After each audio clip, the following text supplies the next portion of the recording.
The Jon Anik and Kenny Florian Podcast. Jon Anik and Kenny Florian. I love them. I can't get enough of them. Let's hear that Boston next. Big jab there from Duffy, and Frank Mir is hurt now. Down goes Duffy, out cold. Frank Mir does it again. Rock'em sock'em robots here. Oh my goodness. Hyperbole. There are a couple of absolutely self-involved bullshit artists. Here are your hosts, Jon Anik and Kenny Florian.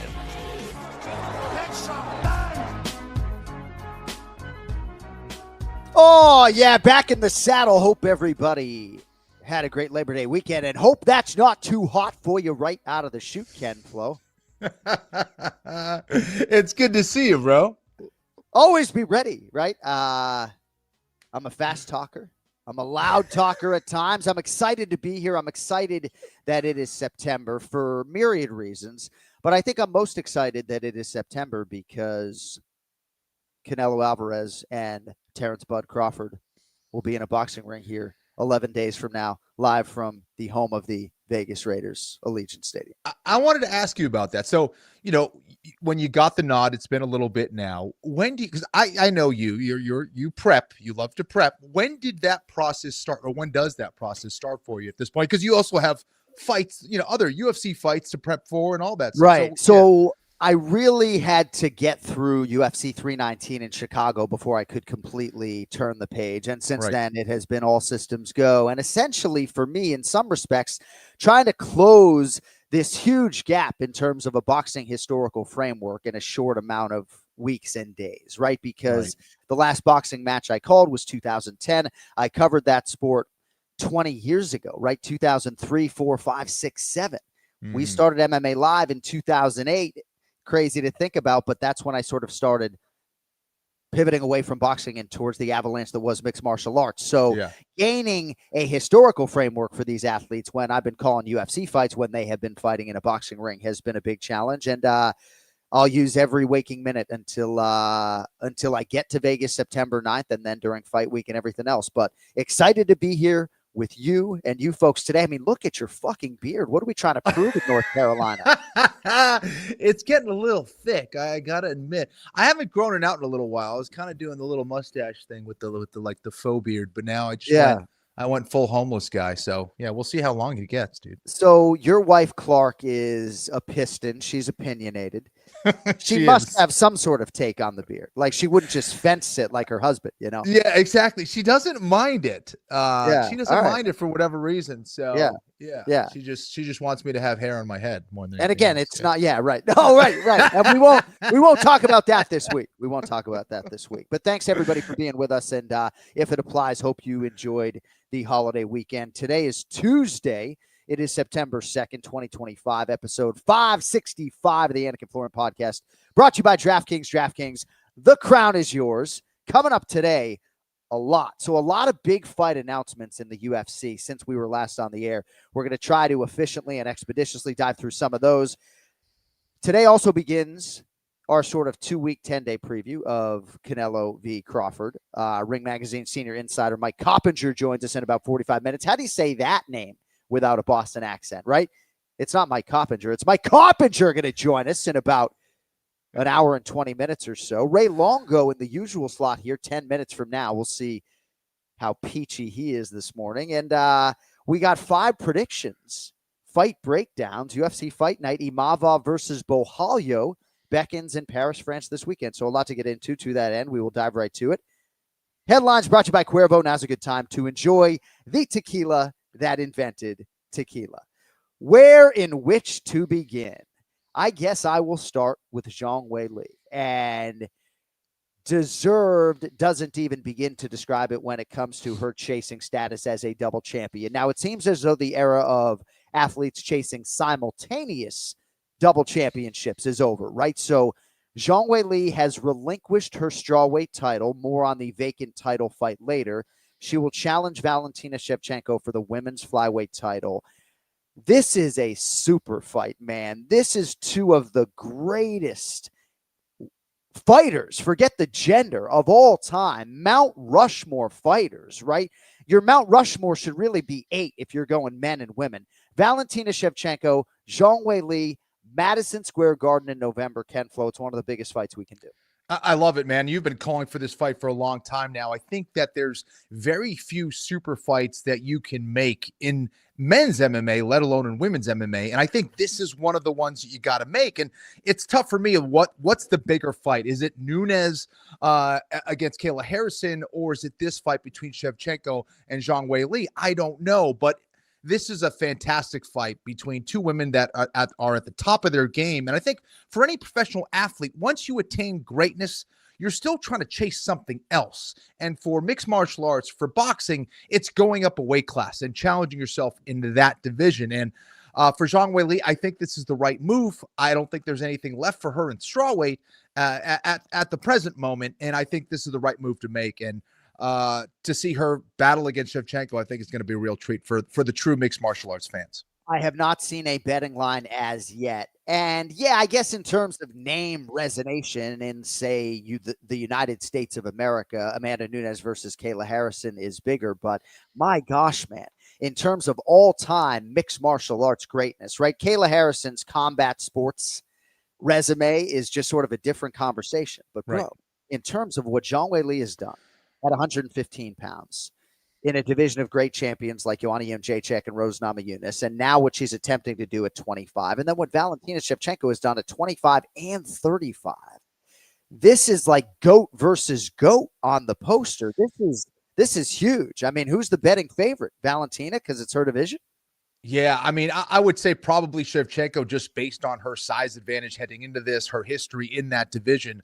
But don't count out Zhang Weili, who is one of the best athletes that I've ever seen compete inside the octagon. The improvements that she has made in such a short amount of time is just remarkable. And I think she's going to be a legitimate threat at this point. You know, her speed, her power, her ability to put it all together now is very different than it was even just a couple years ago. So very, very interesting fight. I was supposed to lead the show with Jack Della Maddalena's first title defense against Islam Makhachev, but I really do believe that the women sort of deserve to be the lead story. And yeah, I mean, in terms of legacy, right? Valentina Shevchenko she's in that Amanda Nunes class to be sure, but most people, when they're asked that, I don't know if it's a 90% thing, but most say Nunes. And I think based upon what Shevchenko has done recently, the Grasso win, the Manon Fior win, she's with Nunes, Kenny. She's already there. Like, I think Valentina Shevchenko is the greatest women's mixed martial arts athlete of all time, alongside Amanda Nunes, and Zhang Weili is right on their heels, and now those two women are going to fight. I can't fucking wait at your co-main event, Madison Square Garden, November 15th. Fucking be there, Ken Flo. Be there. I can't wait to. Listen, I think one of the most underappreciated things in mixed martial arts, well, probably in sports in general, is defense, right? And I think that Shevchenko's defense and her ability to be such a tactician and technician out there is very much underappreciated for that reason. So if there's one person who I think can get through her defense and challenge her athletically, it's going to be someone like Zhang Weili. So I can't wait. I don't quite understand why Valentina is penalized for the two losses to Amanda Nunes that didn't even happen in her natural division. Mm-hmm. One of those fights was close. I think you and I, upon rewatch, thought maybe it wasn't quite as close, if memory serves, that split decision for Amanda in the second meeting. But you want to talk about a way to sort of bolster your resume as a GOAT or the GOAT, Valentina Shevchenko, you can't do better in terms of a signature win than Zhang Weili. What a fight. And Jack Della Maddalena now against Islam Makhachev. And it seems as though Islam's the betting favorite. And Cody, if you want to chase a betting line, feel free. I could not find one on DraftKings Sportsbook because I don't believe Johnny Avello and company has opened one as yet.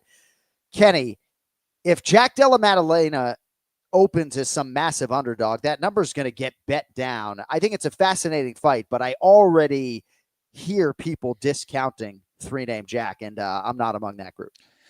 It's a very intriguing fight. I think that for a lot of people, maybe myself included, we're still trying to figure out just how damn good Jack Della Maddalena is. And I think that on a technical level, on the feet, he's phenomenal. There's no question that he's elite.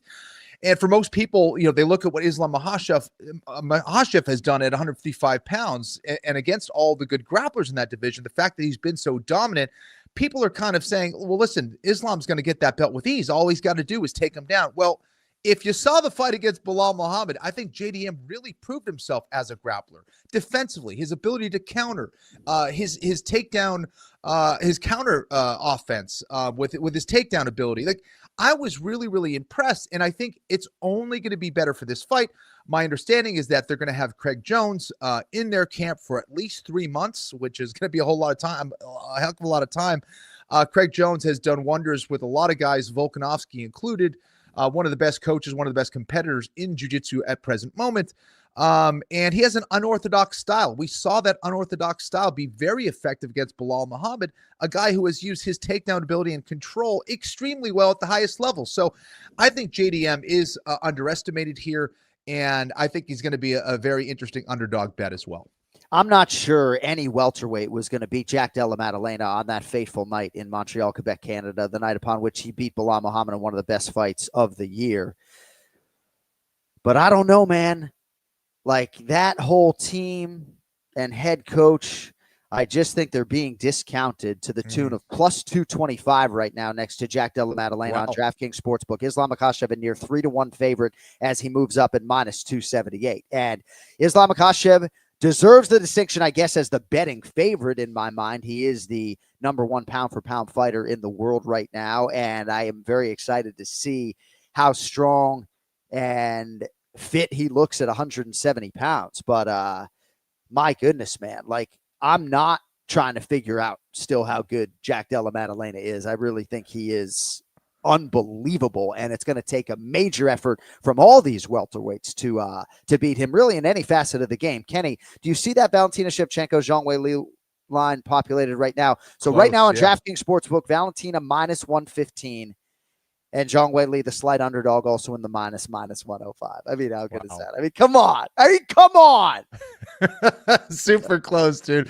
You know, I wanted to get, if I can get back to the Islam Makhachev and JDM fight, you know, I think people, yes, Islam's a big 55er, but I think there's such a thing as a natural welterweight and a large lightweight. There is a difference. And I think we're going to see that difference on Fight Night as well. So I think people need to consider, you know, even if you're walking around 190, 195 pounds and cutting down to 55, it's still going to be different than a guy that has more muscle mass very naturally, like a JDM. So I don't know. It's going to be interesting, man. I think it's a fascinating fight. Islam Makhachev certainly deserves it, I think, based on what he's done. And amazing fight. Another great super fight. So the UFC consistently brings it in all cities. A lot of people say, man, Miami, Florida, every time they go there, it's just an embarrassment of riches. But nobody gets the goods quite like New York City, and UFC 322 certainly qualifies. A lot of great things have come out of the state of New York. Perhaps the greatest, Raymond Peter Longo. Let's get to him. It's now time for the Ray Longo Minute. I want you to punch a hole in his fucking chest. That's what I want. The Ray Longo Minute. Starring Ray Longo. The Jon Anik and Kenny Florian Podcast. Look at him! Look at the motherfucker! That front foot! Oh, wow. Happy Labor Day, guys. There he is. Oh, man. Good to see you, Ray. Good to see you guys. What's on your mind? Led Zeppelin. Led Zeppelin. That's always So, on my mind. Do you listen to a lot of music, Ray? I think so, yeah. What do you mean you think so? I mean, you mean compared to the average person? Yeah, well, I don't know what a lot of music is. Well, when do Maybe you it's listen to fine. music? When you're pushing sleds and working out, or what? 1,000,000%. Do you ever listen to podcasts? I do at nighttime. I try. I don't listen to podcasts. I listen to, the clips that come over, On social media. Yeah, if something comes over, it's Right. nothing more than 10 minutes. So how was your weekend? I'm surprised I haven't seen you since relocating to the Northeast. John. That's on me, right? That's on me. John, I was just thinking about that. Were you? Before you came. I really was, believe it or not. It's like, this guy's been in Connecticut.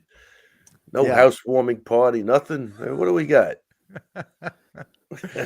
Yeah, I mean, that's on me. That is on me, and I can't wait to see you, and hopefully that happens in the not-too-distant future. I'm not sure the extent to which the audience cares to hear about that, but so how was your weekend? Did you do – sorry, take your sip of coffee. No, go. But how was your weekend? Did you guys do anything of note? Did you have any fights or anything? No, I mean, we did have Austin Halleck fought in New Zealand and had another first Oh, wow. round finish. I mean, the kids looking unstoppable at this point. Really, really good. I and then yeah, it was just got a couple of guys fighting with fights coming up, so a lot of training this weekend. Took the guys to the hills yesterday late. That was about it. Normal Nice. weekend, but very relaxing. It was good. Oh, shout out to Eric Haya, 50th birthday party on Sunday. Getting my days mixed up now because the Monday we were off, but his girl threw him a nice party. So Does Eric listen to the podcast? well, who the hell knows? I don't Well, know. well, I was wondering if it was pertinent to our audience, right? Oh. Like, I think when I asked the audience about your weekend, they're curious. No, that was it. So we had a birthday party, you know. Eric, happy birthday, Eric. A lot of training. Yeah. All right. So much has happened in the combat sports world since we last convened. Really? And Kenny and I, well, I mean, if you think about this, Real American Freestyle Wrestling, right? The first unscripted professional wrestling league, to my knowledge, here in the United States, right? You got all these different grappling promotions with relative degrees of traction. You got the Dirty Boxing. You got Darren Till with a massive knockout of Luke Rockhold. You got all these different UFC fight announcements. Leon Edwards versus Carlos Prates, several that we mentioned off the top of the show with Zhang Weili. We got Vina Kakara, Janji Doba fight Mackenzie Dern. I mean, the cupboard is not bare, Raymond. We can talk about anything you goddamn well please. Wait, hold on. And that's a title fight with Mackenzie Dern, right? That is a title fight, and Vina Kakara Janji Doba on merit is richly deserving of a championship opportunity and has been for some time, and excited to see what Mackenzie can do with the opportunity. But yeah, it's for the undisputed belt. Two grapplers. I'm just saying, didn't Mackenzie didn't she get injured the last fight? Didn't something happen with that, with Aaron Blanchfield? Aaron Blanchfield? No, that was Macy Barber. Macy Barber. I get it. I'm screwed up. Sorry about that. No, that's Mackenzie Dern. No, that's good. Wow. Yeah, Mackenzie Dern in Abu Dhabi fighting for the belt, where she figures to have some following, right, from some of the grappling masses. You know, it's going to be a interesting fight. You know, it's going to be a fight. Yeah, and I believe they've fought once before. And I believe it went to Vina Janji Doba. Our esteemed producer, Cody Merrill, will certainly chase that detail for us. Right. But we were talking about Zhang Weili, and I don't want to spend too much more time on this, right? Yeah. We got Canelo and fucking Crawford to talk about as well, Raymond, but Zhang Weili moving up to challenge Valentina Shevchenko, right? I mean, this is like a truly dream matchup. It's essentially a pick 'em on DraftKings Sportsbook. I'm curious if you have anything for us on that particular fight, and Zhang Weili and Valentina really both chasing further greatness at the Mecca here in a couple months. Man, I tell you that, I think we called for that fight even a while back, right after that's the fight we won. Yeah, that's going to be a great fight. I think, and it is a pick 'em as of this point. Yeah. Wow. Well, gosh, man. I mean, I can at least admit this as someone who can't bet on it. Like, there's no way after what Zhang Weili did in her last fight that I would walk to a window and bet against that woman, against another woman. That's the beautiful part of that story. I agree with you 100%. Yeah, I don't know. I'm actually, without thinking about it, I'm leaning towards Weili. Wow. Leaning towards the Chinese fighter. Interesting. I might be out of my mind. I think I might have slept too much this morning. And why do you say that? Do you think that Zhang Weili is that much better, or do you see kind of a decline in Shevchenko at this stage? I'm going to say a little complacency. I was heading more in that direction. Again, I'm not giving a lot of thought to it and looking at tapes, but it was more like just a little complacency. And I think, she's fought the same. Shouldn't she fight Grasso 15 times at this point? So she's had the same look, like over and over again. So yeah, I think that's a good fight, man. That's a really good fight. Yeah, Valentina's looked like a prime monster her last two fights, in my humble opinion. So, Ray, we have talked about this bantamweight division and Merab Dvalishvili and his desire to fight 4 times this year. And one thing that we have talked rather extensively about is these other bantamweights taking fights. And we do now have one in about 7 or 8 weeks. Umar Nurmagomedov is getting back in there against Mario Bautista, who has won 8 in a row. Curious if you have anything for us on that in terms of just spinning things forward divisionally. I think that's a good fight for Umar. So I think he wins that fight. I don't know. I would have rather seen him matched up against O'Malley or somebody else. But Batista does earn the right. He's been in there now, and like you say, he's on an 8-fight win streak. I just think the wrestling is going to be too much for him. I believe I saw some rumor about O'Malley fighting Song Yadong, but sometimes you got to sift through some of the information and misinformation that is out there. But Abu Dhabi is in your future, correct? Abu Dhabi. Excuse me, no, that's MSG for you, right? No, Vegas. Yeah, Vegas. You were saying for Merab's fight. No, it's Vegas. Yeah, it's Vegas. We went through that the day before Aljo's wedding. I think it's hysterical. That's right. Wow. What are you wearing to the wedding? You got that all picked out 4 weeks away. I don't know. I've actually got to talk to Aljo. It was a little ambiguous. Casual, neat. I don't know, something like that. I don't know. Neat, casual? I look, if I don't wear a suit, it'll be the first time ever. But we'll see. So neat, casual. I think you just go black suit, black shirt. Just go all black out like the Godfather that you are. You got a black suit and a black dress shirt? Nothing your wife can't put together. No, I got a lot of black shirts, but not a black suit. All right. Do you know how easily, with the reach of the Anik Florian podcast, humbly, we can get somebody to come to Garden City, New York, and cut you a fucking black suit for Aljo's wedding? Is there a tailor in the greater tri-state area that wants to show up at Longo's MMA in Garden City, New York, and cut this man a suit for Aljo's wedding? I would think a lot of people would want to do that. Wow. Let's do it. Yeah, let's get his measurements. I need a tailor too, so let's do it. We're certainly not solicitors, though, in back-to-back weeks, nonetheless, here on the Anik Florian podcast, right? So if you do need some money to help that cause, but let's get Ray fitted, suited and booted in all black for Aljamain Sterling's wedding. And Aljo, Rebecca, thanks for the invitation. All right, can we move on to some other items, please? Are you going to the wedding? No, I was not invited. Oh, well. That's okay. That's okay. I will be there for the UFC festivities the day before, and then we'll go medal 2 back to JFK. All right. Oh, wow. All right.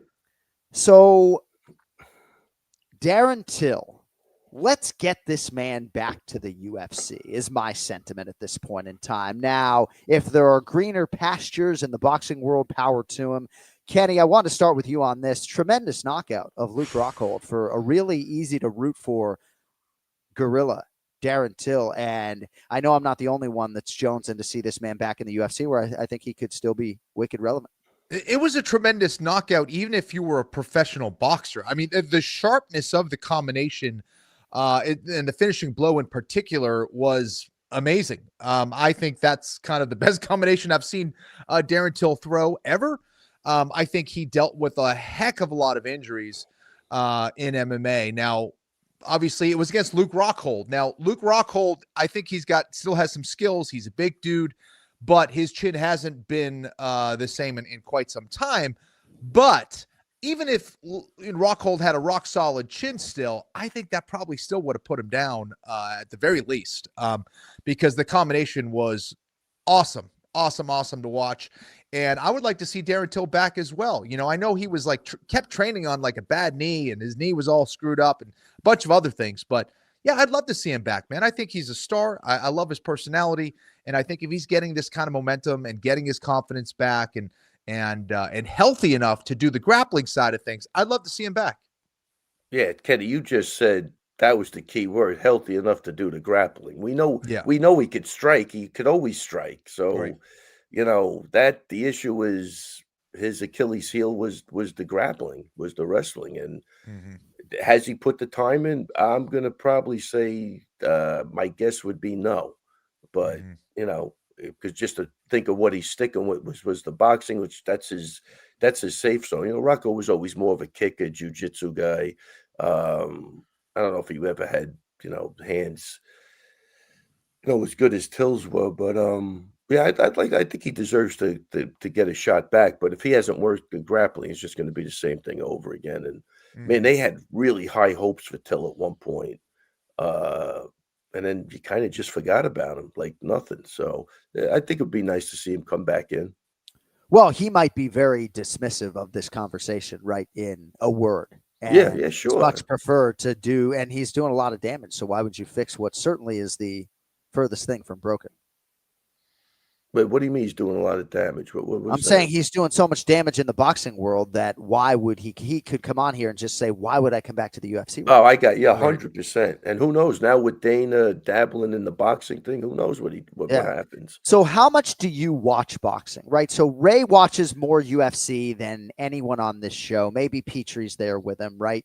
But Ray, I believe you probably watch more fights than anyone on this program in terms of UFC fights, mixed martial arts fights. Kenny, I could be wrong on that, right? But how much boxing are you guys watching over the last 5 years?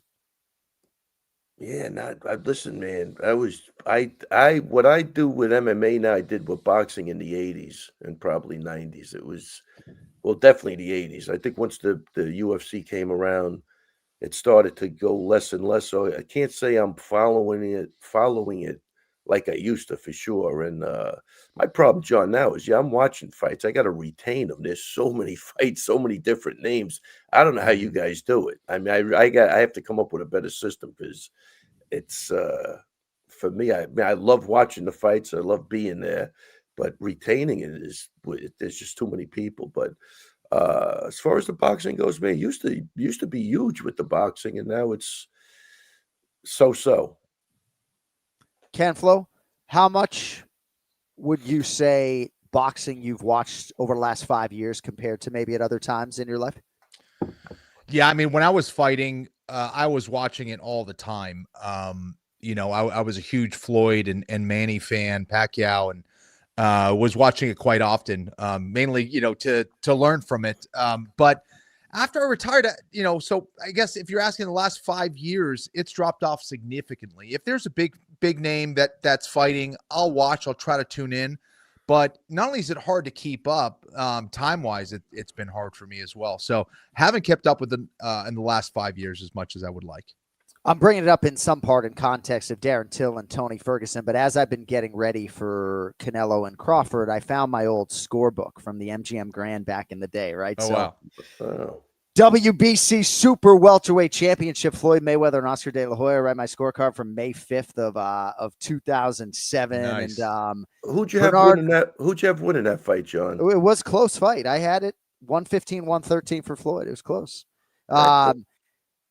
Bernard Hopkins and Winky Wright back in 2007. I think the last fight I covered, I'm looking at Juan Diaz and Nate Campbell, March 8th of 2008, but Ray, I haven't watched this sport dutifully in a long time, or I guess I should say regularly is probably the adverb, because I've been watching the UFC. So I know boxing is getting shine because of maybe some of these bigger names, but as I've sort of watched the sport and regained an appreciation for it, a lot fewer weapons than an MMA. It's just a very different animal, Oh, when you get a good boxing fight, though, it's still really good. Oh yeah, well, yeah. I think when boxing is at its best, few things touch it. I mean, you mentioned Bernard Hopkins. I'm going to say I saw all of his fights. He was definitely one of my favorite fighters. Really, especially a guy fighting into an older age arena like he did. He was really good. Took care of his body. Fight IQ. Probably one of the highest, knew how to maneuver everybody in that ring. He was I used to really enjoy watching Hopkins fight. A lot of dirty boxing, little tricks you could pick up from him, but Hopkins was fucking great. Yeah. Really, really good. Certainly one of my all-time favorites. Ken Flo and I have spent a lot of time talking about B-Hop over the years. So yeah, Kenny and Ray, I just wanted to, as I empty out some of this news stuff, wanted to talk to you briefly, not necessarily about the matchup between Leon Edwards and Carlos Prates, but in the context of Prates beating Jeff Neal the way he did, asking to fight in his native Rio de Janeiro on a fight night. Michael Venom Page saying he'll step up, right? But I don't know if there's a matchmaking question in here, Kenny, right? But this fight is now on pay-per-view. Prates is not fighting in Rio in October. And this, I think, has something to do with bolstering Madison Square Garden, maybe their plans for Leon. It's a massive fight, but Prates is not getting at least part of his wish to fight in his native Brazil. Yeah, I mean, it's unfortunate, but at the same time, I would take it as quite the compliment if they're moving. Any fighter that the UFC wants to see on a pay-per-view, I think you got to take that as a huge compliment. And, they see you as a star or potential star or just an exciting fighter or all three. And I think Prates is certainly that. And, it's not going to happen. Not going to be able to fight in your hometown. I'm sure it will happen eventually. Ray, what do you think about that matchup and that fight? I think Prates is he's great for pay-per-view. He's great for anything. He's got the what was it, Mayorkas? The other, it was like a boxer back in the day. Was it Mayorga? Oh my God, Mayorga. Wasn't Mayorga? Oh, the guy was hysterical. They almost, again, it's been a long time. I think they almost look alike a little bit. Like he 100%, right? When he's facial resemblance. Yeah. When he's smoking the cigarettes, it really takes you right back to that other lunatic. So I think he's got a good little shtick going. I don't even know if it's a shtick, but he's coming to fight that kid. Yeah, and I think he's gonna be around for a while, and I think he might never be champion, but he'll be up there and he'll be around for a while. I think I think he wins that fight too. He really is a true knockout artist, true death touch, violent knockout artist, multiple limb and weapon guy. I think navigating Prates over 25 minutes is going to be a really hard thing, whether he's fucking smoking darts or not. I think way too much to be made of that. So. Which I think is, obviously nobody agrees with it, but it is pretty funny, man. So next week on this show, Kenny's going to have to make a prediction on Canelo Alvarez versus Terrence Crawford. And he doesn't know this yet, but also the undefeated Callum Walsh versus the also undefeated Fernando Vargas Jr. Wow. So, Ray, to what extent have you followed Canelo or Crawford, and where is your enthusiasm level for this fight on September 13th? I follow Canelo more than Crawford, but I know Crawford's he's undefeated and he just looks like he makes easy work out of a lot of people. But I think I've seen more of Canelo than Crawford, and I think Canelo's the bigger guy. I am excited for that fight. I am excited. I'm definitely watching the fight. I think it's going to be a great fight. But I follow Canelo more than Crawford, and that's probably why I'm picking Canelo to win. Kenny, I know you always have one eye on the elite guys. I know you've mentioned Bud Crawford before, but what is your relative excitement level for September 13th? I love the fight. I think it's very intriguing just based on the fact that Crawford's technical ability is unbelievable. And so is Canelo's, by the way. The problem is it good enough to make up for that weight advantage? That's the question I don't know. I mean, again, there's weight classes for a reason, and getting hit by a guy who weighs naturally 10, 15, maybe 20 pounds more than you, especially a guy who can punch like Canelo, that's going to be interesting because you can land, let's say, 10 punches and Canelo hits you with one big one, and that makes up for way more than even 10 punches. So I don't know, but Crawford's slick, man. If there's one guy that can do it, I think it's someone like Bud Crawford. And you talk about his competitive spirit, how he came up, everything he's learned up to this point. He's an amazing fighter. And I don't think he has a heck of a lot to lose. Canelo, with this pressure at this stage of his career, can he deliver? I don't know.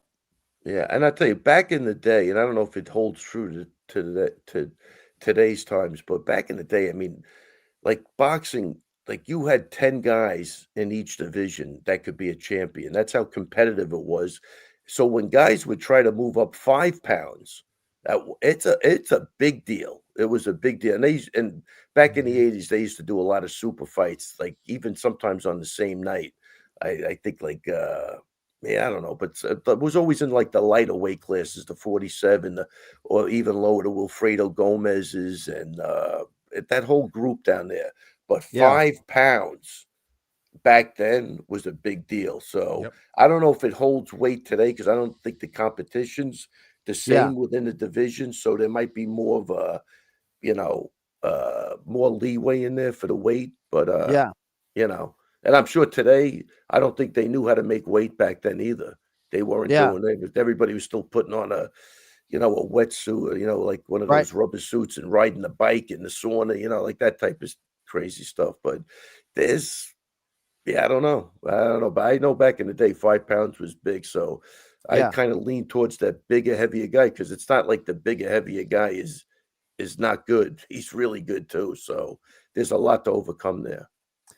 Yeah, so Canelo's been the more active guy. Bud Crawford fought, I guess, about a year ago, I think it was, moving up to 154 pounds for the first time. But what I find, and I'm learning on the job, but beauty's in the eye of the beholder because depending on who you talk to and listen to, Crawford's win over Ismail Makhachev, and man, they'll pronounce names any which way, right? They don't seem to care. In the boxing world, I have noticed, right? Makhachev, right? But I thought that was fairly dominant. A lot of people felt like that was close, right? But he's never fought at 60. He's now moving up from 54 to 68. He does have a few inches in reach, does the smaller Crawford. But it's interesting for me, having not watched their entire primes, to now watch all the film, to listen to talking heads suggest how maybe removed either one of them is from their fighting prime, because Canelo still looks pretty fucking good to me. Yeah, absolutely. And Crawford's had some time to put that weight on too, so he has. Yeah.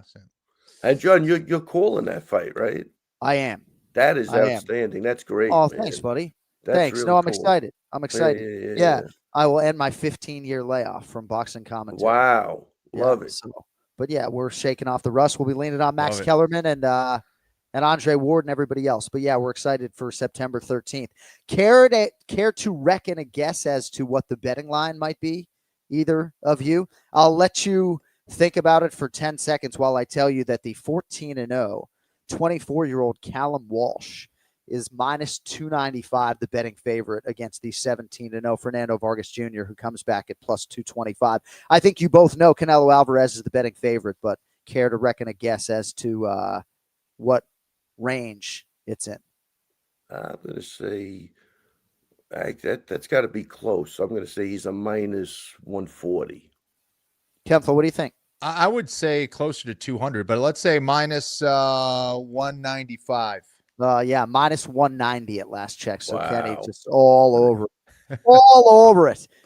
So anything this weekend of interest for you, Raymond, in Paris? We have Caio Borralho, Nassourdine Imavov in the main event. You got Mauricio Rufy, 2-1 favorite against the former French Special Forces operative Benoit Saint-Denis, who comes back plus 170. Some other big names as well. Very interesting to see Patricio Pitbull make a third UFC appearance here already. Anything of note for you on this Paris card, Raymond? Oh, I'm excited for the Rufy fight, because he's been like kind of on the radar. So I want to see what he could, what he's going to do in that fight, which I expect him to do really well. But it's going to be a great card. Wait, before I forget though, John. Yeah. I got to bring that up. I saw the clip of. It brought a tear to my eye. I'm sure it brought a tear to your eyes with Weidman and Brian Stamm. Oh. Did you see that? Come on, man. When Stamm knocks him over in the potato sack race, I was loving every second of it. It was great. Tremendous clip with Brian Stamm and Chris Weidman from the UFC 319 weigh-in show. Yeah, how funny was that? It's great to see Stamm back in this. He making a comeback? We'll see. It was nice to see him, though, in that setting, to be sure. Oh, I missed it. And, Kenny, you got to see it. They arm wrestle each other. Yeah, they did a battle. Who won? So I kind of don't want to spoil it for you, but yeah, they did a battle.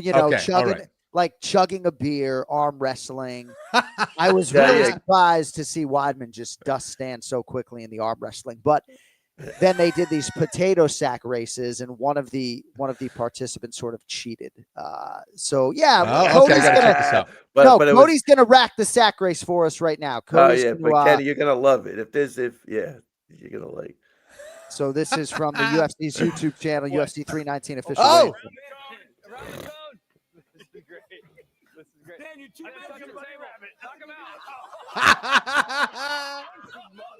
That's amazing.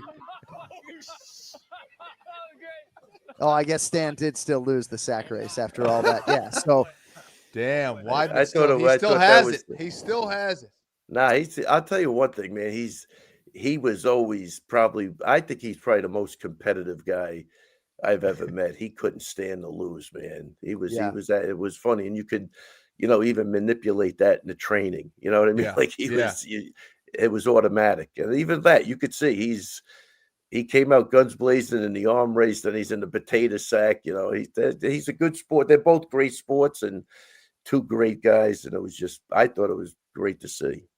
It's awesome. Last thing I want to say, and I want to get both of your thoughts on this. There are a lot of individuals in the combat sports world that recognize that they are mere mortals, and they're trying to take combat sports, wrestling, jiu-jitsu, to the next level. And you guys both deserve a lot of credit, right? Anyone who's been a participant, right? But to see a pro wrestling league, right? And to see what BMAC and the guys at the Pro Grappling PGF World are doing, right? And dirty boxing opportunities for athletes, right?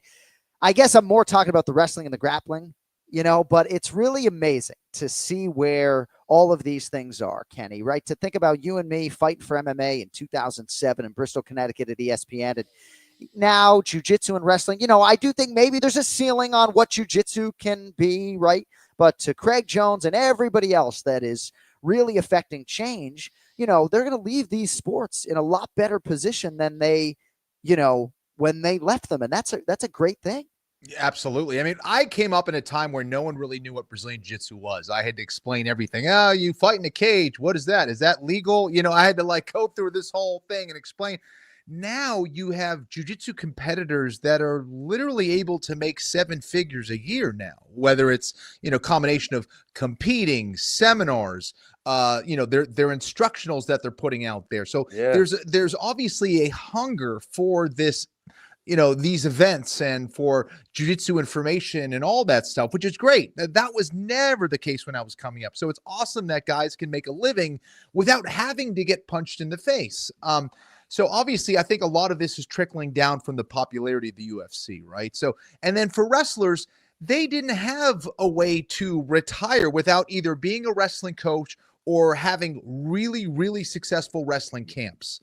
Now you're able to compete on a professional level. And, these guys weren't even making much if you were an Olympic wrestler. I think that the most they were getting was maybe 200, maybe 400,000 if they got a gold medal. But obviously we know that is extremely rare. So, it's great to see all these other outlets for grapplers all over the place where they can make a lot of money, make a good living without having to go in mixed martial arts. Because a lot of these guys are, maybe not a lot of them, but a decent amount of them are going into mixed martial arts because they don't have anything else. Yeah, I think it's a great opportunity. And like what Kenny's saying, even when they first came out with those Gracie challenges, remember back in the day, I don't even know, that's even before you, I think. This is before the UFC, obviously. But I remember going Gracie and action tapes were amazing. Yeah. Oh, they were crazy, right? Yeah. And plus they had all the, besides those, they had all those Valley Tudo tapes where guys were just throwing down in a gym. They would just clear out a gym and 2 guys would go and there was no time limit. So you'd sit there and watch these guys for a half hour, until somebody got knocked out or quit or tapped or whatever. But I remember sitting down, I was eating with Richard Bustillo. He was one of Bruce Lee's original students. And we were talking about, the matches, the Gracie matches and stuff. And his take back then, and I'm going to say it's got to be 87 or whenever that was that he was happy. He said, what I'm happy about, all the grappling guys are going to start getting some notoriety now, so he was even had the foresight to see that. And it was true. Like Kenny said, when you were done wrestling, you either taught at a college, which wasn't paying a lot either. I don't think the money was back then. So, or, you went and got a job somewhere, period. So it is good to see how far, the wrestling guys came and how far, the jiu-jitsu guys came. And they all owe that to the Gracies, man. Yeah. They all owe that to, the Gracies. Even Hickson said, 20 years from now, even if, like, why you teaching all your secrets kind of crap, whatever it was. But he said, at least everybody will be using, Gracie Jiu-Jitsu in the future. And I think he was right, Yeah. Love you, buddy. Appreciate the time. Ray Longo, you can follow this man on Instagram. He'd appreciate the follow. What is it, at Ray Longo MMA? Yeah. Yeah, you're goddamn right it is. Hit that follow button. Yeah, and we wish you, a great day and a better evening and all that. All right, guys. I will see you. Enjoy the week. We're Love back you, on normal time next week, right? We'll see you next Monday for your Canelo Crawford prediction. Very good. All right, I'm gonna actually look at some fights. I appreciate that. You're the man. All right, See you, Ray. Take care. There he Bye. is. Ray Longo Minute every week here on the Anik Florian Podcast. Good to have everybody with us live on YouTube today and also on the DraftKings Network. So, real quick, and I know we got to get to the picks and Brian Petrie, Mike Coppinger coming up in about 40 minutes as well as we continue the boxing conversation. But the willingness not to manipulate, but to change up the rules within the jiu-jitsu or striking world is huge, right? Because Major League Baseball changed things up to a grand degree a couple of years ago. They made the bases bigger, right? They had the pitch clock. It is such an ingestible game, right? These games are like 2 hours and 45 minutes, oftentimes shorter than that. They used to be obnoxious, right? Mixed martial arts still needs to do better in terms of changing rules and making more liberal 10-8 rounds and giving judges more resources like half points and giving referees more resources, right? MMA, I think you can knock, and maybe the UFC deserves some criticism here for not making more rule changes, right? To maybe make the sport, I'm not saying get rid of the grappling, but to make it a little bit better, not necessarily more entertaining, right? But Kenny, in the jiu-jitsu world, like these guys who are trying to affect change, they're changing rule sets. They're trying to make this sport more ingestible and more fun for fight fans. And I think a lot of them are creative and doing a really good job with that as well. Yeah, absolutely. I think that's the big challenge, John, I think, is with having a consistent rule set, because as humans, we are very creative and we know how to game systems naturally over time. And people will cater their jiu-jitsu style or their tactics to, I don't know, like protect leads or whatever. So it's tough. I think that's where the challenge is going to be moving forward. Or, the guys that are going to make the most money, similar to other sports, are going to be the guys that are most exciting. Yeah. Point. Just like that. That's what's going to happen, period. Right. So I think it's interesting, but it is nice to see some of these guys, some of these teams, some of these individuals making a lot of money now in a world where that was not feasible several years ago. There are a lot of good investors out there, obviously, that are backing some of these promotions. Some will gain traction, right? Like bare knuckle, and some won't. Like Dirty Boxing has a lot of steam. Nate Diaz was in the building. They continue to sell out in Miami. It seems like maybe they now need a bigger venue. I see you're smirking at something. Wait a sec. Is this where we come up with the Anik Florian grappling challenge? The Anik Florian grappling championships, kid? I'm not even kidding, right? I know. Like, no, you mentioned just be an annual tournament. We can talk offline. We'll fucking talk offline. Let's go. But Dirty Boxing, right? Like Dirty Boxing, as far as I know, it's 3-minute rounds. And it is Dirty Boxing elbows. You can ground and pound, but not from a knee. So I believe you have to be in a standing position. Superman punches, you can leave your feet, right? Yeah. And super ingestible fights, Can they get to a bare knuckle level? I think is certainly a realistic goal right now, but I think a lot of these promotions are going to gain traction, and it's very exciting to see as guys who have been, covering combat sports to whatever degree for about 20 years or so. All right, pronunciation of the week is brought to you by Total Wireless, the official wireless provider of UFC. Get unlimited data that won't slow you down. And if you are somebody who watches and listens to the Anik Florian podcast, and you are somebody who likes when Ken Flo talks in a Brazilian accent in English or does Brazilian Portuguese names, you're going to absolutely love this file. He's a former Shuto Brazil champion, trains under Andre Pederneiras, Nova União, Rio de Janeiro, Brazil, good Muay Thai, BJJ black belt. Actually was going to be fighting the streaking Fares Ziem on the main card this weekend. Instead, in Paris, it'll be the late replacement Harry Hardwick preliminary bout. Ken Flo, who is this Brazilian fighter that I'm talking about? Is it Cauê Fernandes? Cauê? Let's hear him say his name. Cauê Fernandes. Yeah! Cauê Fernandes. So good, Ken Flo. I mean, the only one who sounds better saying that than you is him. And it makes me think we should go with that Rio de Janeiro regional accent. Rafael Deutsch Anjoish. Yes, exactly. All right, Brian Petrie in 60 seconds. But game on! Game on! It's my favorite week of the year. Week 1 starts not now, but right now. And every touchdown can bring you closer to a payout with DraftKings Sportsbook, an official sports betting partner of the NFL. This isn't just football, folks. It's first touchdown fireworks, anytime touchdown rushes, live bets that ride every momentum shift. At DraftKings, every play is your next shot to win. I already got action all over the board here in Connecticut. Some very interesting week 1 matchups. All begins with the Eagles laying 7 at home against the Dallas Cowboys on Thursday. Lines and odds are subject to change. But how about this offer? New customers bet just $5 and get $300 in bonus bets instantly, plus get over $200 off NFL Sunday Ticket from YouTube and YouTube TV. How about that? Your season starts now. Download the DraftKings Sportsbook app and use code AFPOD. That's code AFPOD to get $300 in bonus bets instantly when you bet $5 plus over $200 off NFL Sunday Ticket from YouTube and YouTube TV in partnership with DraftKings. The crown is yours. Gambling problem? Call 1-800-GAMBLER. In New York, call 877-8-HOPE-NY or text HOPE-NY. In Connecticut, help is available for problem gambling. Call 888-789-7777 or visit ccpg.org. Please play responsibly. On behalf of Boot Hill Casino and Resort in Kansas, fees may apply in Illinois. 21 plus. Age and eligibility varies by jurisdiction. Void in Ontario. Bonus bets expire 7 days after issuance. See sportsbook.draftkings.com/promos. NFL Sunday Ticket offer for new subscribers only and auto renews until canceled. Digital games and commercial use excluded. Restrictions apply. Additional NFL Sunday Ticket terms at youtube.com/go/NFL Sunday Ticket/terms. Limited time offer. All right, we now go 3 wide as we transition to UFC Fight Night. Imavov versus Borralho.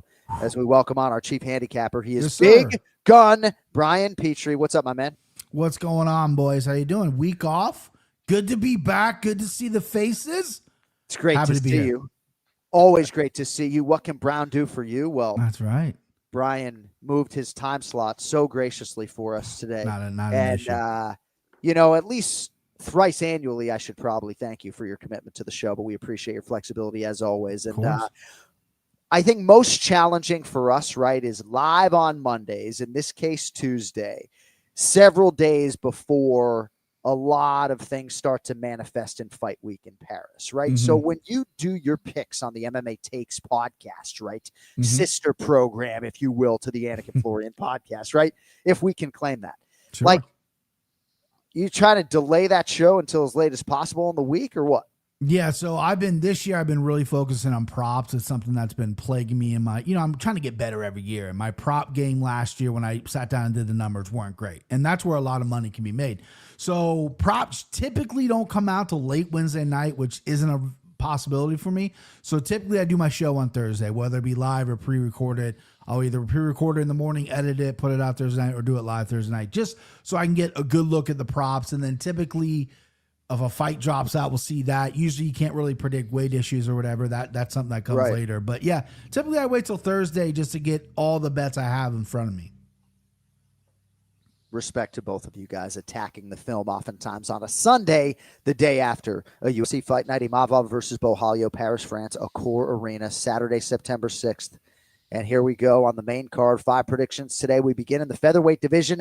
The much anticipated UFC debut of Belgium's Lausanne Keita has arrived. We don't have a Keita audio file for you yet, so open to interpretation on the first name.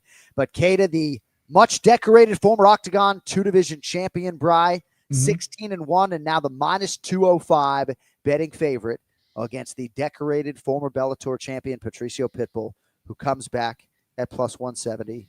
BP, go ahead. Yeah, I mean, Keita should be undefeated. I mean, listen to me. He hurt his own foot in the fight. That's his only loss, was he hurt his foot in the fight. It wasn't like he got kicked or anything. He hurt it coming out of a guy's guard. Either way, He's explosive. If you haven't seen this dude fight, go watch him fight. I've been watching him all weekend. He was a guy that slid under my radar. I do not pay too much attention to Octagon promotion, which I should, but the Reddit boys had me for a couple months ago. They've been popping up like, hey, this dude should be in the UFC, and they're absolutely right. He is explosive. His body work is great. His kicks are okay. My only concern and issue is, he has a great record. He's fought. His last 3 guys he fought are like 14-1, 10-1, 11. He's fighting good guys. But this is a big jump up in experience, obviously, and he is hittable. He can take a shot here and there with in between the explosive moments, and that's where Pitbull, a guy like Pitbull, can get you. Ask Dan Ige. It wasn't the most exciting fight, but Pitbull put him down, and Pitbull scared him in that fight. Ige didn't really want to engage Pitbull because he tasted that power. Regardless of age and size and everything, both these guys are very similar, where they both were double champs outside of the UFC, but now it matters under the banner. Now it matters under the UFC banner. And I like Keita in this spot here. Minus 205. I thought we were going to get him at a higher number, so I'm actually glad we're not. I think I'm going to play him easily. That's a parlay piece. Also, maybe by knockout as well. I feel like he could touch Pitbull's chin, who has been knocked out in the past, and the fact that he's a little bit older worries me a little bit. But I like Keita. I think he's going to shine here. I think this kid's a star. And if he dyes his hair blonde, he pulls the Kevin Randall one out, forget it. Take my money, bro. Right. Yeah. It's very interesting in terms of the matchmaking for some of these former Bellator guys, right? In some respects, you could say merciless, but out of the other side of your mouth, you could say there are no easy outs in the UFC. But these highly touted promotional newcomers coming in and fighting guys like Patricio Pitbull and Patchy Mix, who sort of just got here. Ken, for the 3rd UFC appearance for the 38-year-old Pitbull. He vowed to be busy in 2025. He'll probably fight 4 times. 1-1 now in the UFC after the win over Dan Ige, which was recent, July 19th. How do you cap his chances here against Keita? Yeah, very interesting line. Patricio has a ton of experience, and to see a guy making his UFC debut, be a favorite against a legit vet, a dangerous guy in many aspects, I think says a lot about Keita and what people think about him. There's no question the guy brings an athleticism, a speed, and a power that is rare. He's a slick striker. He's not just like a speed and power guy. He knows how to set up shots. He knows how to put together combinations. And he tends to fight at a range which really tends to negate guys who want to try to take him down. Now, what happens if Pitbull is able to get to the clinch? We'll see if his athleticism can make up for whatever maybe grappling deficiencies he has. But I think it's going to be a really exciting fight while it lasts. But I'm going to go the way of Keita. I think his youth, his record, his momentum heading into this one against Pitbull, and both these guys do get hit, Brian, both of them, I think you have a tendency of taking shots sometimes. But give me Keita here. But, I think there's some value on Pitbull. All right, next up on the main card, light heavyweight division, Modestas Bukauskas, minus 325 and climbing. I think minus 355 or so now, but for our purposes, minus 325. Paul Berju Craig, plus 260. Bukauskas, just a gem of a human being, and not just because he's Lithuanian, Bry. He's dealt with a lot of adversity, as you know, a lot of injury, stayed the course. Maybe entering his fighting prime right now, 31 years of age. I know you're going to tell us he's training with Tom Aspinall, and perhaps that's the reason the line is climbing, right? I think that's a big deal. And if you know Bukauskas, it's easy to see why the Aspinall camp was so welcoming.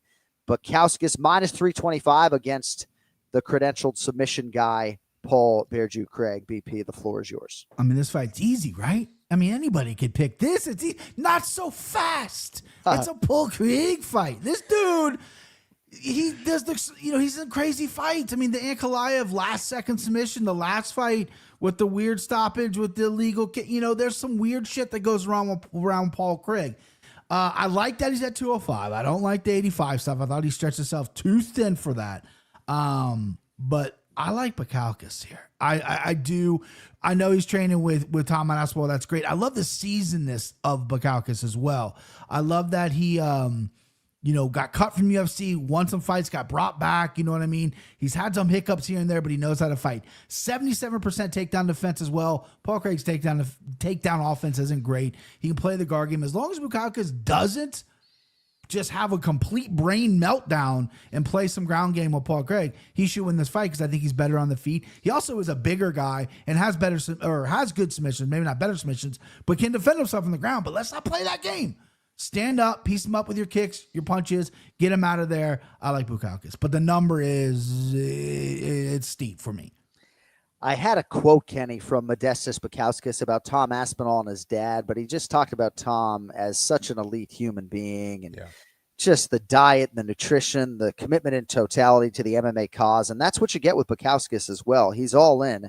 On the other side, Kenny, 21st UFC appearance for Paul Bearju Craig, 9-1 with a no contest. That came in his last outing, of course, against Adolfo Bellato. Last win for Craig, Andre Muniz, more than 2 years ago, and he's a pretty big underdog this weekend, Kenny, against the Baltic Gladiator. Who do you like? Yeah, I think Paul Craig has gotten better as a fighter. I think he's worked hard on his stand-up striking. He's shown better Muay Thai. I think he's fighting at a much more advantageous range. But I think, Brian's right. I think with his takedown game, I think that's a vulnerability that Bukauskas can probably expose here, because Paul Craig has an advantage if he's able to get on top. Even maybe if he's on his back against Bukauskas, he's that dangerous with the submission game. But I think Bukauskas's defense on the feet when it comes to wrestling, I think is going to negate that. And as a result, it will stay on the feet, and that's where Bukauskas can really take advantage and land one of those big shots. Paul Craig doesn't have the best chin, but I think it should be better at 205 than it is at 185. But that said, I'm still with Bukauskas. I love the fact that he's training with Aspinall. Anytime you surround yourself with greatness and true professionals, you can learn a lot about, not only what they do from a training aspect, but what they're like mentally, what they're like as a person, and start to absorb that. I think that's huge, and I like that from Bukauskas. Yeah, he talked about sort of constantly feeling like he needs a notepad to write something down in terms of things that Aspinall does leading to success. Very interesting article on MMAJunkie.com about that relationship. All right, lightweight division, the hard-nosed Welshman, Mason Jones, -135 against Borralho, who is the +114 underdog right now. Jones is one of my favorites, Bri. Always was crazy to me that he found his way out of the UFC, maybe some misfortune early on, earned his way back, beat Jeremy Stevens in Des Moines, Iowa earlier this year. That was his second UFC win, and now facing the Zulu Warrior. Who do you love, BP? Who do you love?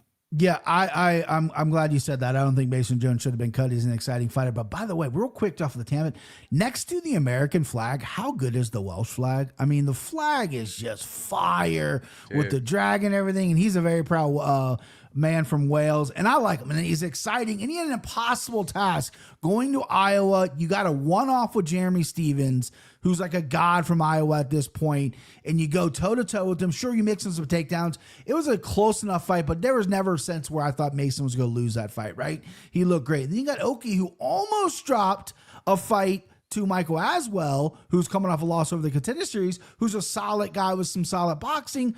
But this is a prospect that we're supposed to like. The Chris Duncan loss that he lost earlier was a fluke. This guy's explosive. He's the next thing. I thought he maybe took a step back in that fight, fought a little bit reckless in Aswell, where he was a giant favorite. I love Mason Jones. I'm a Mason Jones supporter. I think he is a real deal. His chin's for days, his cardio's for days.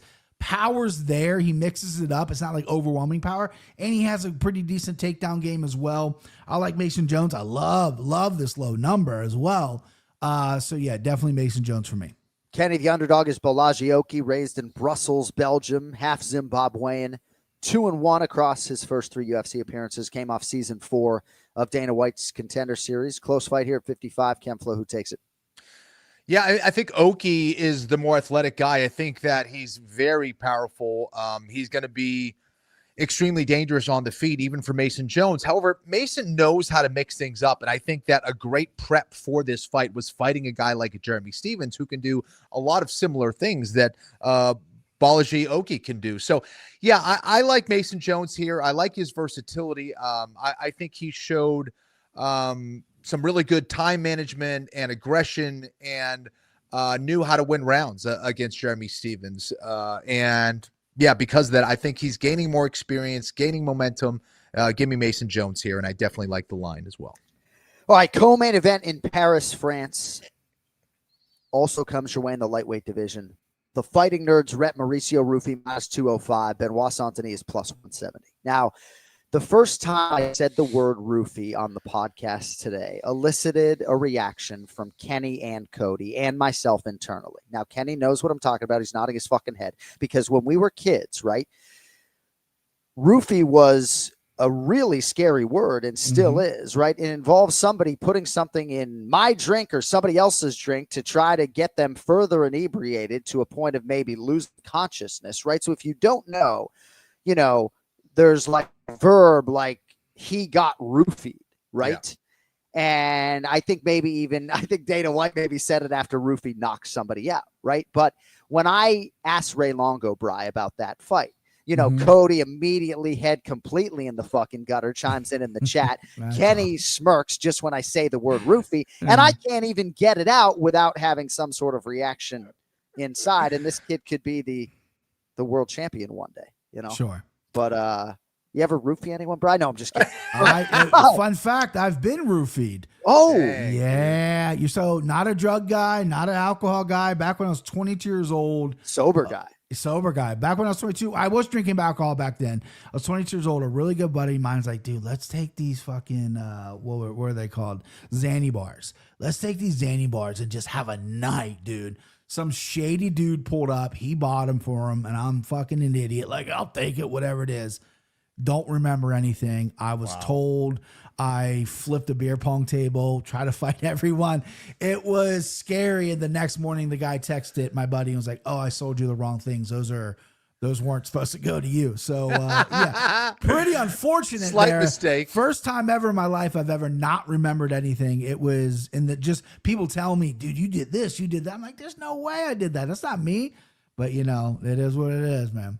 Kind of roofied yourself. A little bit, yeah. I mean, I will. Yeah, no one slipped me a Mickey or whatever the fuck. Yeah. I did it myself. I was ignorant. I deserved it. But yeah, no, it was the wrong thing. Well, jeez. I've taken a Xanax one time in my life, and I've probably told this story on the Anik Florian podcast. This actually happened 3 months before we launched the show in January of 2015, flying back from the late, great Anthony Rumble Johnson and Alexander Gustafsson in Sweden, I believe, was the main event. And I took the Xanax just sort of, you know, to fall asleep on the plane. I'm sitting in my airplane seat, and then we end up sitting there for like 3 hours or whatever. So I wake up to DC going like this to my face. Just keeps putting his hand like draped down across my face. Xanax more than 10 years ago. Let's get bent in the lightweight nerds rep. Mauricio Rufi 05, Benoit Saint-Denis 170. Bri, Rufi has taken this division, if not this sport, by storm in a lot of respects. This could be the fight that vaults him into lightweight contention. He's won 7 in a row, 3-0 in the UFC thus far. A lot of stats along the way, and now he's fighting this brick wall, Benoit Saint-Denis. Who do you like in the co-main? I love this fight. This is really good matchmaking here. Rufi is a guy from the Fighting Nerds. Maybe him and John Silva or have me most excited. No disrespect to the main event. No disrespect to Carlos Pratas. There's amazing fighters coming out of the Fighting Nerds. But there's something about Rufi, his technique and his skill, size, everything's scary. I mean, I think in about 2 years, Cody's going to end up in his corner because Rufi resides in New Hampshire and he's opened a gym there. And I know that's Cody. That's Cody territory there. He's going to end up in this guy's corner. But this guy is legit as they come. There is still some question marks, though. Because BSD... Benoit Saint-Denis, this dude is rough and tumble and will make it ugly as much as he can do it. Gas tank, I think, isn't there. I don't think he can go 3 rounds hard like he does. He's going to have to come out and he's going to have to not out-technique this guy. He's going to have to rough him up, and that's his strategy. Take him down, beat him up, use your strength, use your ability to do that and fuck you up on the ground. He's done it many times in the UFC. Problem is he's very hittable. Yeah, he's very hittable. The Moicano fight, Moicano pieced him up, busted his face. He wanted to continue, but the face was a mess. Rufi is patient. He's big. I'm sure he's working on takedown defense. And a guy like BSD, who I do not trust his cardio, you go for takedowns after takedowns, you're going to start getting tired. When you start getting tired, you're already lackluster defense is going to be no defense, and then he's going to tee off on you. I like Rufi big here. I like Rufi by KO. I'm sorry, France. I think you're going to get a great fight. This is your guy. Last time they were in France, it was an amazing crowd. Still going to be an amazing crowd, but I like Rufy big in this spot, man. I like him by KO too. Probably second round is what I'm going to play that. We like the specs. Benoit Saint-Denis and company, born in Paris, France, got a much-needed win over the short-notice replacement Kyle Prepelic at UFC 15 in Montreal back in May. Prior to that, Kenny, he hadn't won since knocking out Matt the Steamboat Frivola.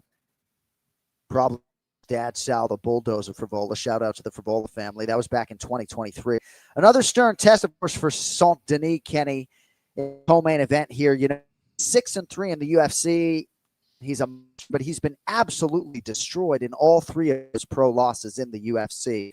What are your thoughts on this co-main event for Saint-Denis at home against Rufy? Yeah, I think Benoit Saint-Denis is a fantastic fighter. He's aggressive. I think he's a really good grappler, and that's where he needs to take this fight.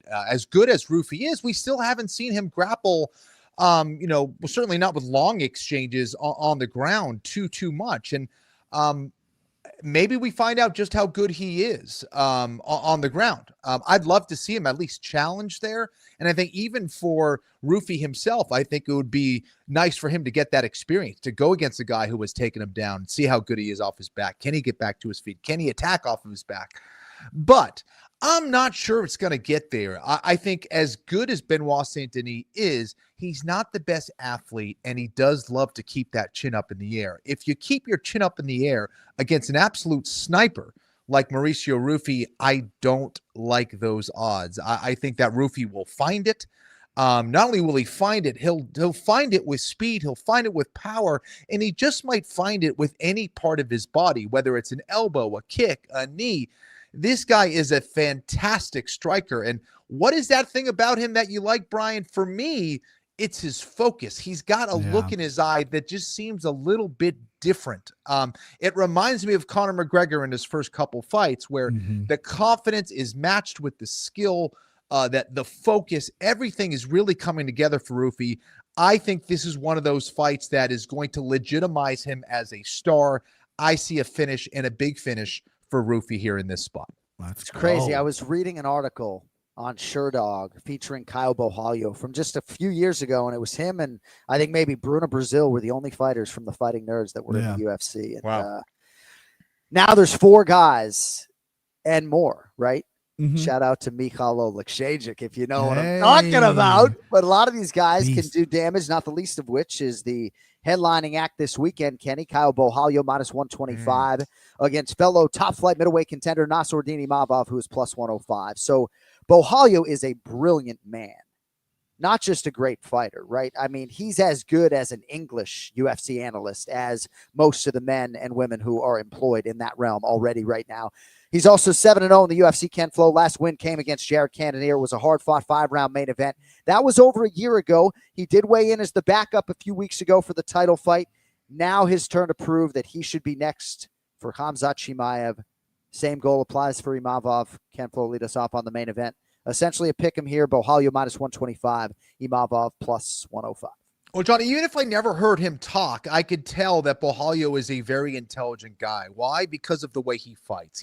He's so good at exposing the other guy's vulnerabilities and bringing the fight into his realm where he is strong. And that kind of emotional intelligence and overall MMA IQ is something that I put a lot of weight on.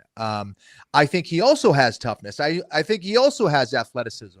And I think he also knows how to execute when the lights are bright. And that's what he's going to need to do here against Imavov, who I think is very underestimated as a fighter. This guy is an absolute killer. I think he's tough. He's really worked hard, particularly on his wrestling defense. And he's a pain in the ass to get to the floor. And if he is there, I think he's worked very hard on getting back to his feet. Now, is he good enough to challenge Borralho on the ground? No. I think Borralho really could look to use takedowns throughout this fight and try to expose him not only with the submission game, but with his ground and pound. Try to wear Imavov down.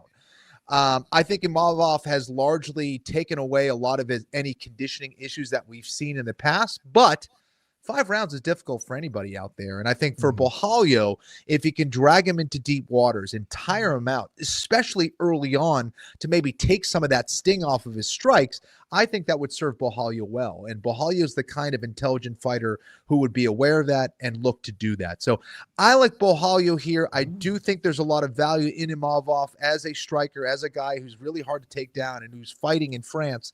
But I'm going to go with the Brazilian here. I do believe in Borralho's ability to not only win this fight, but potentially fight for the belt in the near future.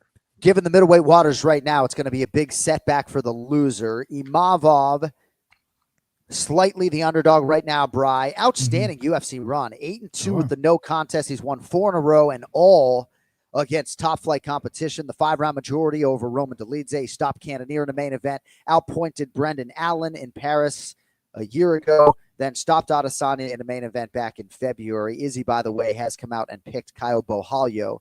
But if this is not an eliminator for Imavov, I'm not sure what else he has to do. Big things in Paris, Bri. Who do you like in the main event?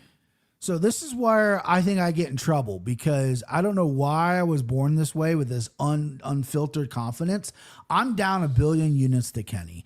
Kenny just had a brilliant breakdown, picked Borralho, and here I am going, what a fool. Because it's Imavov all the way. Dude, I'm so confident in Imavov. I think he's fought the better competition, and I think since he's cleaned up his cardio, he has gotten better and better and better, and he is a problem in there. Chris Curtis told me when they fought, he felt he was one of the strongest guys he's ever felt. You know, Chris is an undersized middleweight, but he was the first guy to take Chris down in the UFC, and Chris is like, dude, he just felt so strong in there. He's a big, strong guy. I know he's born in Russia, Dagestan, represents France, and he's just getting better, and he's so good. And Borralho, the one problem I have with him is I love his talent and everything, but you haven't fought in a year.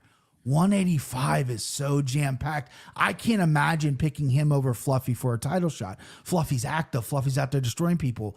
Borralho, we haven't seen him since Cannonier, and he didn't finish Cannonier when Imavov did. That's MMA math. We're not going to use that. That's bad. However, I just, for whatever reason, doing the breakdowns, watching the studies, I know Imavov has a couple hiccups in his UFC career, but I think a lot of those had to do with cardio issues.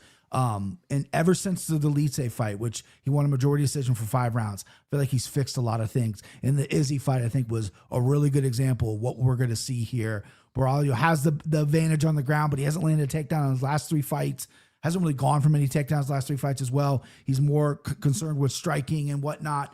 But yeah, I'm sorry. I mean, listen, I'm not sorry. The listeners out there, you can tell one of us. You can tell the guy who's up a lot or tell the guy who's not. I'm just giving you my opinion on why I'm so confident. I think he's going to get it done here. I think he's going to look impressive, and I think he's going to fucking blow the roof off France. Amazing job with the main event breakdown to both of you. You're not going to like my MMA math here on the other side, Brian Petrie. Yeah, show me. What's up? Let's get to Place Your Bets, brought to you by JohnAnik.com, where you can get 15% off your merchandise order with promo code One More Sleep. Yeah, so Petrie's been taking some chances. So has Blonde Banker 32. I won't read you the rest of his email address, but he sent an email to the Anik Florian Podcast. He said, my net worth is $17.5 million. But as an exercise, I decided to tail Kenny and Brian on the main event challenge in 2025. And tailing Brian Petrie, I am now down $18,317. Can I please have a free t-shirt? Absolutely. I'll buy to it which for you. Jason Anik responded, your net worth is $17.5 million. You can use the promo code family for 30% off or something like that. But maybe you could buy the t-shirt. But yeah, so Petrie down another 4K since we last convened. Kenflo lost a couple $100. Actually, Petrie's only down 17,178. The deficit is 18,317. I had one winning week in there in the past couple weeks. So yeah, that's not too bad, Bri. Yeah. You know, I mean, you're only in the whole 17K. Yeah, that's nothing. That's fucking nothing. So, all right, you got $1,000 to spend this weekend, Brian. Of course, we kid because you're the best. And as your wife knows, you know, your gambling account looks a lot better and a lot blacker than the numbers that we just relayed. So what are you doing with $1,000 this weekend, my man? So for all the people that are giving me shit, either in the comments or just like playfully tag, I love it. I'm putting my face, I'm predicting the future. I love this shit. I don't take it to heart. I don't get upset. There's cappers out there that get very upset. I take all my losses on the chin. But I'm going to be up about $2,000 after this weekend. Let's go. Maybe not a guarantee.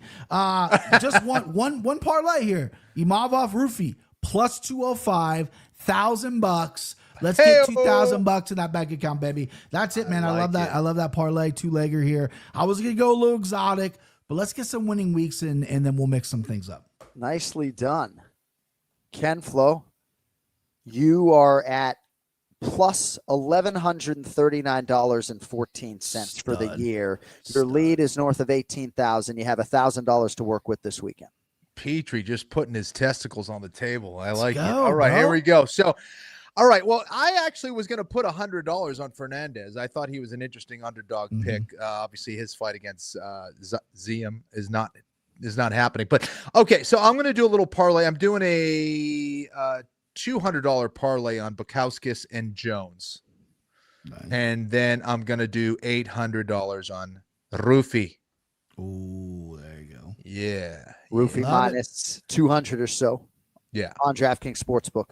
Brian Petrie, before we let you go, so next week you guys will not only be picking Jean Lord Silva versus Diego Lopez and the rest of the Noche UFC card, but we're going to have you guys give a prediction on Canelo Alvarez versus Bud Crawford. And also potentially Callum Walsh versus Fernando Vargas Jr. Now, we know you're a tremendous boxer just in your personal life. But how much have you watched of Canelo Alvarez and Terrence Bud Crawford over the last 5 years? I've seen every single one of their fights. Okay. So what are your thoughts on September 13th? And what is your relative level of enthusiasm for how competitive the matchup will be? I think it's going to be very competitive. It's about a 9 out of 10. Probably the most enthused I've been in a boxing match in a long time because I'm a huge Terrence Crawford fan. I think what he does is special. He's one of the few boxers that really can switch stances on either side and be absolute lethal, and he does it for a reason. I've studied him. I watched him. I've had the laptop in my garage watching him, trying to replicate it on the bag. I just think he's absolutely phenomenal. Obviously, the big question is he's moving up in size. You know, this is a guy that started his career at 130 pounds. Now he's fighting Canelo, he's a thicker guy. Terrence is tall. Terrence isn't super skinny or super big, but he is taller than the Canelo. And the Canelo, the thing with Canelo is maybe he's been bored, right? You know, he's just fighting these $1 million paydays. He hasn't looked his best in a couple years. I think he's still an elite fighter. I know they're both a little bit older in age. Maybe this fight could happen when they're younger, but I still think it's going to be a phenomenal fight. I think it's going to be razor close, and I'm excited. I'm also excited about Callum Walsh. He's a guy that Dana obviously backs, and Dana put him on radar, and I've watched all his fights on Fight Pass, and he's got a slick little style to him, too. I mean, he's very young in his career. I got to do some more research on his opponent, but yeah, I'll be tuning in for both those. I'll be double TVing it that night, Johnny. Yeah, I think a lot of MMA fans are tapped into what Callum Walsh has done because of the UFC Fight Pass alignment, but less familiar certainly with Fernando Vargas Jr. Well, actually, yeah, there will be some crossover, but the UFC shows early that day. So is it okay? I wasn't exactly sure the times. Yeah, you're going to be free and clear. All right. If you want more from Brian Petrie, at Brian Petrie MMA on X, and you can watch and ingest his MMA Takes podcast wherever you get your podcast. My man, nicely done. We'll talk to you next week. A lot of work to do next week with 10 picks, so buckle up. Can't wait, boys. I'll see you. Have a good one. Brian Petrie with us for the main event challenge. We'll get a few other MMA news and notes here potentially on the way out. Scheduled to be joined by Mike Coppinger from The Ring here in a couple of minutes. So if he joins us, we will get that in as well. So, you know, it was interesting for me to hear some comments from Tom Aspinall, and it sort of dovetails, or Tom Aspinall's father, I should say, and it sort of dovetails into part of our conversation today about, my gosh, how much transpired in the combat sports world since we were last here. And I know sometimes I'm a little bit too insulated, but all this wrestling and boxing and some celebrity boxing and grappling and everything else. And, you know, Andy Aspinall sort of softly said, in terms of the money, like, how about my Tom? Oh, I mean, I don't know how long Tom's going to be around in the UFC, but, you know, if any heavyweight out there, you know, should be able to maybe test his hands in that world. I know we talked about Sergey Pavlovich a few years ago, right? But, you know, Tom Aspinall, I know it's a different sport, but if he were to test himself in a heavyweight boxing setting, not unlike Francis Ngannou, you know, far be it from anyone to question whether or not he could realize some success. Well, he's an amazing athlete. He definitely is a rarity in that division, in the sport in general. A guy being that big who can move like him, who has that level of speed and power and footwork, it certainly is rare. So yeah. I mean, hopefully for Tom's sake, he can make the money in the UFC, and certainly he's gonna. It stands to reason benefit greatly from the new TV deal as much as anyone if he can get past Ziragan in October. But all right, now with us right on the screws, 12:40, 12 days before the biggest boxing event of 2025, to say the least. Longtime boxing journalist, senior insider for Ring Magazine, Mike Coppinger is with us. Mike, appreciate your time today, good sir. How are we doing? Doing great, John. How are you? Doing well, man. So, it's been interesting for me to sort of immerse myself in the boxing world over the last couple weeks. And depending on maybe which talking head I'm listening to, some people are calling this the biggest fight of the year, some calling it the biggest fight of the decade. If you were to provide some historical context as a guy who's been embedded in this world for 15 years, how big is this fight compared to, fights of the last 5 to 10 years? Oh, certainly. I think this is the biggest commercial fight since Mayweather-Pacquiao. And also Mayweather McGregor too, and I don't think it's bigger than either of those fights. And certainly you could argue that there's been fights that maybe have meant more to boxing. But I think in terms of how many people are going to watch this fight, how many casuals are going to reach, I mean, just being on Netflix alone brings it to a new stratosphere. And then you're talking about Canelo Alvarez, who is one of one in boxing in terms of popularity. Right. So you started covering boxing about 15 years ago. You went to George Mason University. Were you there in 06 when they went to the Final Four or no?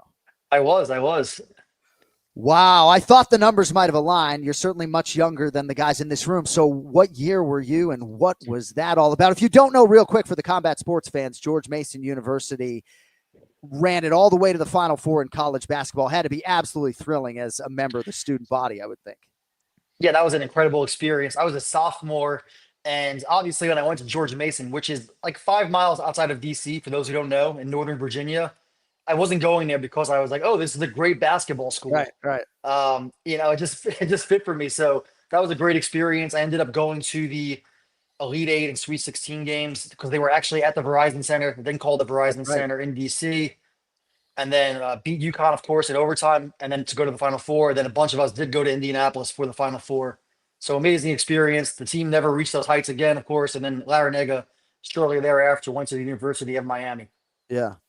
Mike Coppinger with us live on the Anik Florian podcast, getting ready for Canelo v. Crawford, September 13th on Netflix. So I got an opportunity to host the Mouthpiece Boxing Show on Sporting News Radio in Boston in 2003. And had I not gotten that opportunity 22 years ago, I never would have worked for the UFC. I didn't grow up a combat sports athlete. I wasn't really a big boxing fan as a kid. What was your childhood like in terms of ingesting combat sports, and what led to you ultimately covering combat sports as opposed to maybe the stick and ball sports here in the U.S.? Yeah, great question. So I was born in 86 and I'm from Brooklyn originally. So my first memories of boxing were my dad frustratingly playing Mike Tyson's Punch Out and showing me when he beat Mike Tyson. He was very excited. And so I always had like good familiarity with boxing through, I knew who Mike Tyson was, of course, and I would catch some highlights of his fights. And, I'd watched a lot of SportsCenter. I was a huge hockey fan and football fan. But when I turned 16, it was really the Tyson-Lewis fight. If you remember, such an amazing build-up to that fight, all the SportsCenter coverage, that really got me enamored of boxing. And since 2002 and that fight, I've watched pretty much every single fight after that. Mike, I'm curious about this fight. It's an amazing fight, two extremely technical boxers, but obviously, everyone's talking about Canelo's weight advantage. Do you think that's what this fight is about? Is it just as simple as Crawford having to kind of, outdo his skill and kind of make up for that weight disadvantage? I think so, Kenny. I think that's a huge part of this fight for sure. I mean, you were a fighter at the top level, right? So it's like Crawford just had one fight at 54. And yes, I agree. I don't think boxing needs all these weight classes, first off. I think UFC gets it right. But even then, you're talking about a guy who's Crawford's probably best weight is 47, and I would go all the way to 68. So my questions are, how does he take a punch there? And does he have enough power to gain Canelo's respect? I mean, as we all know here, Canelo's chin is legendary, not just for this era, but any era. Right.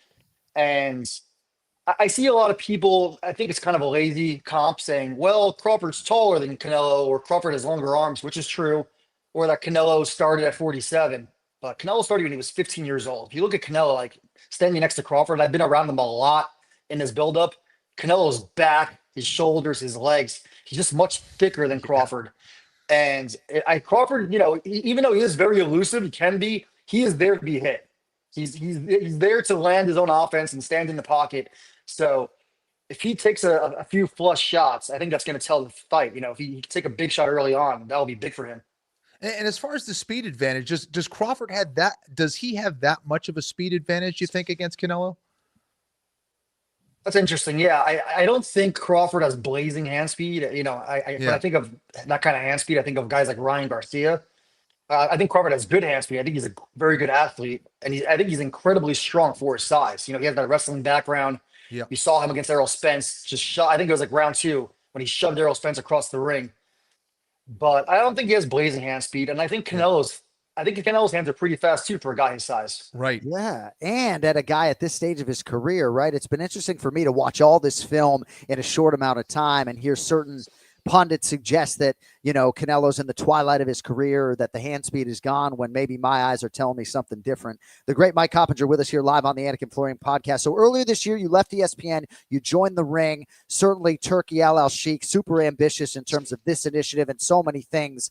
I know it's early on, but what has that professional experience for you been like sort of through half a year or so? Yeah, it's definitely been an amazing experience. A lot of fun travels, a lot of great access. I never thought I'd leave ESPN. I think a lot of us, right? That's our dreams to get there. Yeah. But it was a great opportunity. And the thing I'll tell anybody about Turkey is that he has a great grand vision. I mean, you see some of the stuff he's done in just a short period of time, dropping a ring in the middle of Times Square, trying to do Alcatraz. And he's really, I think, done, and I'm not just saying this because I work for the Ring and work for him, but I think he's done an amazing job bringing back the brands of the Ring, and he's only owned it in less than a year now.